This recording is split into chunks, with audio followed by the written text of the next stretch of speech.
Praise the Lord. இயேசுவின் ரத்தம் ஜெயம். தினமும் இயேசு நிகழ்ச்சிக்கு உங்களை கர்த்தராகிய இயேசு கிறிஸ்துவின் நாமத்தில் வரவேற்கிறேன். செய்தியின் தலைப்பு, கர்த்தரின் கையில் கொடுத்து விடுங்கள். ஆதார வசனம் சங்கீதம் 27 அதிகாரம் 11வது வசனம். கர்த்தாவே, உமது வழியை எனக்கு போதித்து செவ்வையான பாதையில் என்னை நடத்தும். விசுவாச மக்களை ஒரு சிறு ஜெபம் செய்வோம். தகப்பனே, ஜெபித்துத்தான் செய்தோம் என்று நினைத்து நாங்களாகவே யோசித்த பல வழிகளில் முயன்று தோற்று இப்பொழுது வெளி பிதுங்கி நிற்கிறோம்.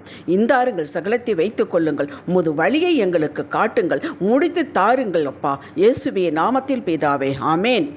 மேற்கண்ட ஜெப விண்ணப்பம் இந்த மாதத்திற்கு நமக்கு கர்த்தர் கொடுத்த வாக்கு என்றால், இப்படி செய்ய போகிறேன், நீங்கள் இப்படி ஆசீர்வதிக்க போகிறீர்கள் என்று தானே இருக்கும்.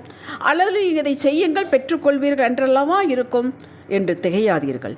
இரக்கமுள்ள தேவன், நீதியுள்ள தேவன், நியாயத்தை புரட்டாத தேவன் நம்மை இப்படி விண்ணப்பிக்க சொல்லி பின் தான் இறங்கி கிரியை செய்து நம்மை கொண்டே வெற்றிகரமாக முடிக்கப் போகிறார். எப்படி தாவீது இப்படி விண்ணப்பித்து பின் பெற்றுக்கொண்டானோ அப்படியே நமக்கும் நடக்கும். விண்ணப்பிக்கும் போதே தான் வெற்றி பெற்றதாக அறிவிக்கிறான். எப்படி வசனத்தில் அப்படிப்பட்ட வார்த்தையை காணோமே? ஆம், அவருடைய வழியும் அவருடைய பாதையும் செவ்வையானது. இதுக்கு மாற்று கருத்தே இல்லை. அவருடைய வழி சக்ஸஸ்ஃபுல்லை தான் கொண்டு வரும். ஆகையால் அதனை பெற்றுக்கொண்டே நிச்சயத்தை காட்டுகிறான். ஏன் அவனும் ஆண்டவரை தேடினான், குறையே இல்லை. துதித்தான், தோத்தரித்தான், சவுலிடமிருந்து தப்பித்துக் கொள்ள பல முயற்சிகள் எடுத்தான். சவுலின் மகனாகிய யோனத்தானே தாவீதுக்கு பேசினான். ஆம், இருவரும் தாவீதும் யோனத்தானும் உயிர் நண்பர்கள். ஒன்றும் பலிதமாகவில்லை. முடிவுக்கு வந்தான். சங்கீதம் 27 வாசியுங்கள். தேவனே, நான் பயப்பட மாட்டேன். பயப்படுவதற்கு 1000 காரணங்கள் இருக்கிறது. ஆனால் சொல்லுகிறான், நான் பயப்பட மாட்டேன். நீர் என்னோடு இருக்கிறேன். பாளையமே இறங்கினாலும் நான் தைரியமாக இருப்பேன் என்றும் கர்த்தர் எப்படிப்பட்டவர் என்பதையும் அறிக்கையிட்டுவிட்டு சொல்கிறான். போதும் தகப்பனே, உமது வழியை போதியும் உம்முடைய பாதையில் நடத்தும் என்கிறான். இறுதியாக கர்த்தருடைய வழி வித்தியாசமானது. இப்படித்தான் இருக்கும் என்று யூகிக்க முடியாது. ரிசல்ட்டை அறிக்கை செய்யலாம், ப்ராசஸை யாராலும் கணிக்க முடியாது. ஆம், அதுதான் கர்த்தரின் வழி. ஏசாயா 55 அதிகாரம் 8-9 வசனத்தை வாசியுங்கள், புரியும். முற்றிலுமாக அவன் கையில் ஒப்பு கொடுத்தான். இதற்கு முன்பு ஜெபித்து நடந்தான். இப்போது ஜெபமே நீர் என்னை நடத்தும், வழி காட்டும், அதிலே நடக்கிறேன் என்கிறான். நாமும் பல சபைகள் ஜெபித்துத்தானே வாங்கினேன், செய்தேன், கொடுத்தேன் என்கிறோம். ஜெபித்தோம், உண்மைதான். கர்த்தர் உத்தரவு கொடுத்தாரா? காத்திருந்தோமா? இல்லையே. அவருக்கு இன்ஃபார்ம் பண்ணிவிட்டு செய்தோம். அதுதான் ஜெபம் என்று நாம் எடுத்துக்கொண்டோம். உம்முடைய இஷ்டத்திற்கு நடந்தால் இப்போது ஏன் என்னிடம் வந்து வழி கேட்கிறாய் என்று ஒருபோதும் கோபித்து கொள்ள மாட்டார். ஆம், அவர் நம்முடைய பிள்ளைகளை விஷயத்தில் நீடிய பொறுமையுள்ளவராயிருக்கிறார். நான் உனக்கு போதித்து நீ நடக்க வேண்டிய வழி உனக்கு காட்டுவேன், உண்மையில் என் கண்ணை வைத்து உனக்கு ஆலோசனை சொல்லுவேன் என்று தான் சொல்லுகிறார். சொல்ல மாட்டேன் என்று ஒரு நாளும் சொல்லவில்லை. நீ ஏன் இப்படி போனாய் என்று கேட்பது இல்லை. ஒவ்வொரு தனிப்பட்ட நபருக்கு இந்த வாக்கு மொத்த குடும்பத்திற்கு மாத்திரம் அல்ல, தனித்தனியாக ஆலோசனை கொடுத்து கைப்பிடித்து நடத்துகிறார். எல்லாம் தெரிந்திருந்தும் நாமே பல வழிகளை உண்டாக்கி கொண்டு செய்கிறோம், பின் போராடுகிறோம், வாய்ப்பதில்லை. மனுஷனுடைய யோசனைகள், எண்ணங்கள் வீணானவைகள். ஏன்?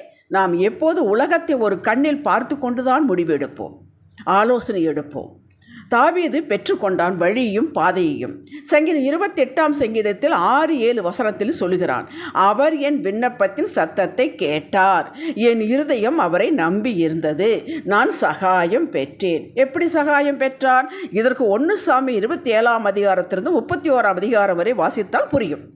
எதிராளியான பெலிஸ்தியரின் பாளையத்தில் அடைக்கலம் பெற்றுக் கொடுத்து ராஜா ஆகீசு கண்களில் பெலிஸ்தியர் ராஜா தாவீது நல்லவனாக காட்டி மதிக்க வைத்து பின் விடுதலை கொடுத்து உயர்த்தி ராஜாவாக்கினார் சமஸ்த இஸ்ரவேலுக்கும்.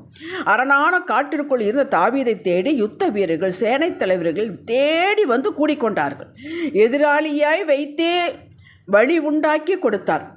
2 ராஜாக்கள் 7 அதிகாரத்தில் சீரிய இராணுவம் சமாரியாவை முற்றுகை போட்டு கொண்டது. இஸ்ரவேல் தேசத்தில் வெளியே போகவும் முடியல, உள்ளே வரவும் முடியல.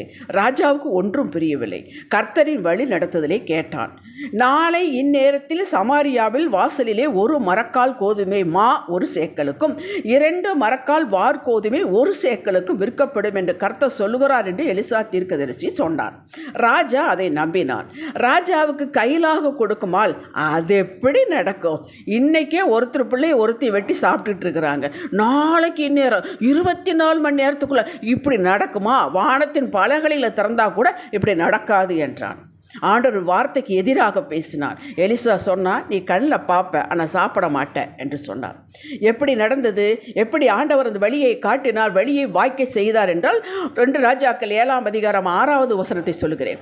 ஆண்டவர் சீரியன் இராணுவத்திற்கு ரதங்களின் இரைச்சலையும் குதிரைகளின் இரைச்சலையும் மகா இராணுவத்தின் இரைச்சலையும் கேட்க பண்ணினதனால் அவர்கள் ஒருவரை ஒருவர் நோக்கி, இதோ நம்மிடத்தில் போருக்கு வர இஸ்ரவேலின் ராஜா ஏத்தியரின் ராஜாக்களையும் எகிப்தியரின் ராஜாக்களையும் நமக்கு விரோதமாக கூலி பொருத்தினான் என்று சொல்லி இருட்டோடு எழுந்திருந்து ஓடி போய் தங்கள் கூடாரங்களையும் தங்கள் குதிரைகளையும் தங்கள் கழுதைகளையும் தங்கள் பாளையத்தையும் அவை இருந்த பிரகாரமாக அப்படியே விட்டுவிட்டு தங்கள் பிராணன் மாத்திரம் தப்பும்படி ஓடிப்போனார்கள்.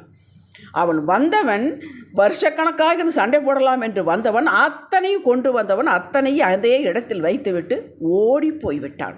4 குஷ்ட ரோகிகள் போய் அதை இங்கிருந்தால் நமக்கு சாப்பாடு கிடைக்காது, சாகத்தான் போகிறோம், வெளியில் போய் எதிராளியின் பாளையத்துக்கு போவோம், அவன் இறங்கினால் கொண்டுதான் சாப்பிடுவோம், இல்லாவிட்டால் அங்கே சாவோம் என்று வந்தார்கள். ஒரு கூடாரத்துக்குள் நுழைந்தார்கள். ஒருத்தரையும் காணோம். சாப்பிட்டார்கள், குடித்தார்கள். அடுத்த கூடாரத்துக்கு போனார்கள், சாப்பிட்டார்கள், குடித்தார். ஒருத்தரையுமே காணுமே. ஐயோ, அத்தனையும் இருக்கிறதே, இது நாம் போய் சொல்ல வேண்டும் ராஜாவுக்கு என்று சொல்லி அதே நேரத்தில் வந்து சொன்னார்கள். அது அப்படியே நடந்தது. இதுதான் கர்த்தருடைய வழி. நம்முடைய கண்களுக்கு ஆச்சரியமாக இருக்கும். நீங்கள் அதை பற்றி கவலையே பட வேண்டாம். நீங்கள் கற்பனை கூட செய்ய முடியாத அளவுக்கு உங்களுக்கு விடுதலை தருவார்.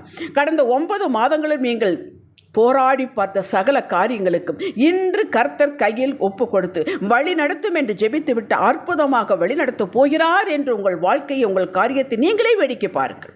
இது எப்படித்தான் செய்ய போகிறார் என்று வேடிக்கை பாருங்கள். அற்புதமாக செய்து முடிப்பார். நான் ஏற்கனவே சொன்னது போல ப்ராசஸ் இப்படித்தான் இருக்கும் என்று யோசிக்காமல் ரிசல்ட்டுக்கு ஸ்தோத்திரம் என்று சொல்லி ஆரம்பியுங்கள். இந்த வாரம் இந்த மாதம் முடிவடைவதற்குள் சகலத்தை வெற்றிகரமாக பெறுவீர்கள். சாட்சி சொல்வீர்கள். ஆமேன் ஆமேன் என்று இப்போது நீங்கள் ஆர்ப்பரித்திருக்க வேண்டும். எவன் பிடுங்கலாம் என்று வந்தானோ அவனை கொண்டே உங்கள் காரியத்தை செய்து முடிப்பார். மாட்டிக்கொண்டார்கள், வசமாக வேடிக்கை பார்க்கலாம் என்று இருந்தவர்களை முகம் செத்து போக போகிறது என்று அவர்களுக்கு கர்த்தர் குறித்த பயம் உண்டாக போகிறது. ஒரே கல்லில் 1000 மாங்காய் அடிப்பார் கர்த்தர். காத்திருங்கள், பதட்டப்படாதீர்கள்.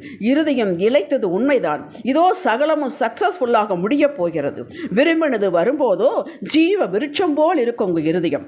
நீதிமொழிகள் 13:12. நீங்கள் செய்வதெல்லாம் நீதிமொழிகள் 16:7 சொன்னது போல உங்கள் வழி அவருக்கு பிரியமாக இருக்க வேண்டும். அதாவது ஷார்ட்கட்டில் சாதித்து விடலாம் நினைக்கக்கூடாது, முயற்சிக்கக்கூடாது, மனிதர்களை பிரியப்படுத்தி செய்துவிடலாம் என்று நினைக்கக்கூடாது, பிரைபு கொடுத்து சாதித்து விடலாம் என்று போகக்கூடாது. இத்தனைக்குள் எனக்கு வாய்ப்பே இல்லை, எனக்கெல்லாம் வாய்க்கவே வாய்க்காது என்று நெகட்டிவாக பேசி நீங்களே தடையாக மாறிவிடக்கூடாது.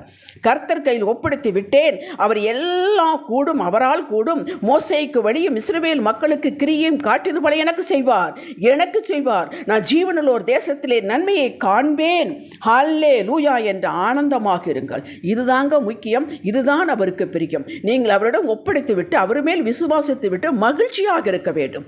இதுதான் விசுவாசத்தை காண்பிப்பதாகும். ஜெபிக்கலாம். தகப்பனே, நீர் வாய்க்க செய்வதை, பெற்று தருவதை, நடக்க பண்ணுவதை நின்று பார்த்து மகிமையை உமக்கு செலுத்துவோம். இயேசுவின் நாமத்தில் பிதாவே, ஆமென். ஹல்லேலூயா. இன்றைய சிந்தனைக்கு, இன்று கர்த்தர் எனக்கு வழிகாட்டுவார்.